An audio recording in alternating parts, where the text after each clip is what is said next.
आज का रात्रि साईं संदेश। प्लीज़ आप लोग वीडियो पूरा देखें, तभी आपको आज का संदेश समझ में आएगा। तो प्लीज़ आइए हम जानते हैं कि भगवान कैसे दिखते हैं। भगवान के साथ एक मुलाकात। जानते हैं, एक नगर में एक बूढ़ी महिला रहती थी जो प्रतिदिन अपने भगवान से प्रार्थना करती थी, अपने साईं से प्रार्थना करती थी। उनसे व्यक्ति रूप में मिलना चाहती थी, मतलब शारीरिक रूप से व्यक्ति के रूप में साईं से मिलना चाहती थी। और वो हमेशा यही सोचते रहती थी, प्रार्थना करती थी और यही सोचती थी कि बाबा आप हमें दर्शन कब दोगे, बाबा आप हमें दर्शन दो बाबा। एक दिन बुढ़िया सोने से पहले भगवान को बहुत याद किया, बहुत याद की। उस रात भगवान उसके सपने में दिखाई दिए और अगले दिन उनसे मिलने का वादा भी किया कि हाँ, हम तुमसे अगले दिन मिलने आएंगे। अगली सुबह जब बुढ़िया उठी तो वह बहुत खुश थी, बहुत खुश थी, क्योंकि उसके भगवान जो उनसे मिलने आने वाले थे। तुरंत भगवान के स्वागत की तैयारी करने लगी। उसने अपने घर की सफाई भी की, घर को उत्सवमय बनाने के लिए सभी व्यवस्थाएं भी कर ली। फिर वह भगवान के लिए स्वादिष्ट भोजन बनाने में लग गई, क्योंकि वो भगवान को खुश करना चाहती थी ना। जब वह मिठाई बना रही थी, मतलब खाना बना रही थी, तभी किसी ने दरवाज़ा खटखटाया। उसने दौड़कर दरवाज़ा खोला। उसने वहाँ एक सेल्समैन को देखा, कुछ बेच रहा था। वही आदमी उसके दरवाजे को खटखटाया तो वह काफ़ी उसको देख करके चिढ़ गई और लगभग बहुत चिल्लाई उस पर, कृपया आज हमको परेशान न कीजिए, हम किसी और महत्वपूर्ण अतिथि का इंतज़ार कर रहे हैं, इसलिए मेरे द्वार को साफ रखें, मेरे द्वार को घिनाइए नहीं, मेरा समय नष्ट मत कीजिए।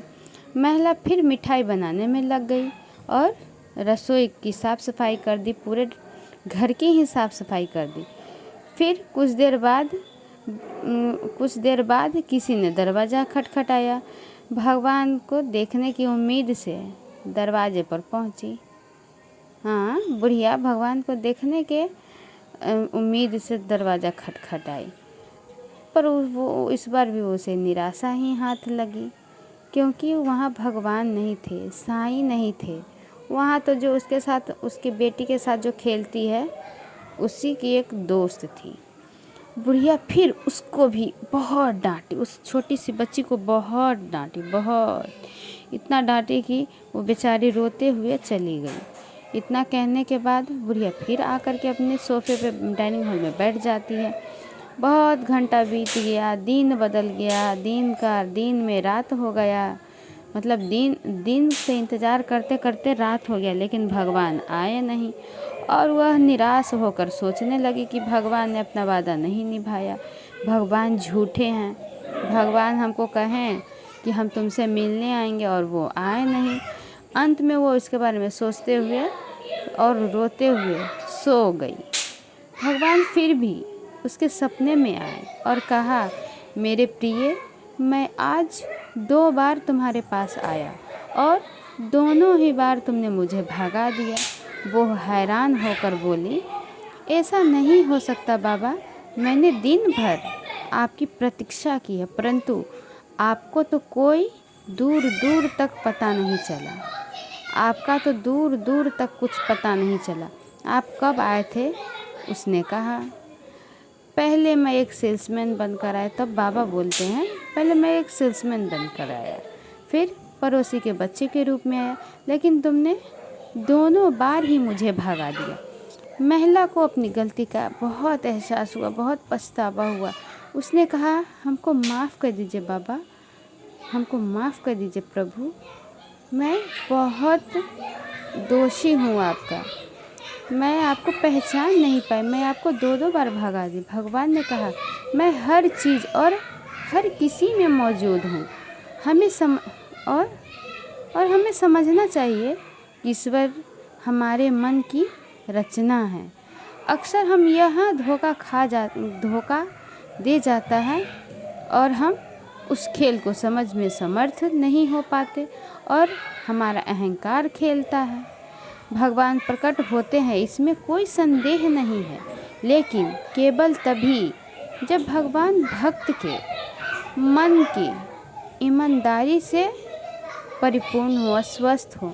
जब वो भक्त भगवान पर अस्वस्थ रूप से विश्वास करता है, ईमानदारी से सबकी मदद करता है, तब साईं बाबा उन सब की अच्छी मदद करते हैं। देखिए, इस कहानी में महिला की तरह हम भी अपने आसपास के लोगों, प्राणियों और निर्जीव चीज़ों के साथ सम्मान रहित और प्रेम रहित व्यवहार करके भगवान को देखने की उम्मीद करते हैं। जब तक हम अपने चारों ओर हर चेतना और जड़ वस्तु में ईश्वर को देखने की क्षमता नहीं विकसित कर लेते, तब तक हमें बाबा नहीं मिल सकते। नहीं, हमें हर प्राणी में देखना चाहिए। अभी हम जहाँ बैठे हैं, जहाँ बैठकर ये संदेश सुन रहे हैं, यहाँ भी मेरे बाबा बैठे हुए हैं। आप लोग महसूस कीजिए जैसे मैं महसूस करती हूँ। मेरे साथ तो बाबा हमेशा हैं, आप लोग के साथ भी रहेंगे।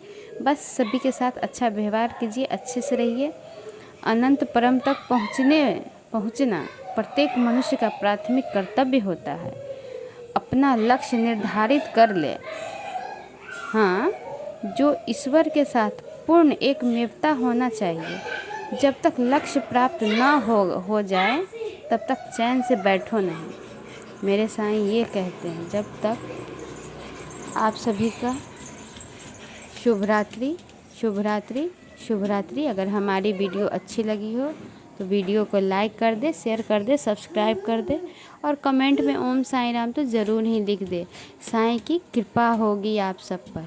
आप सब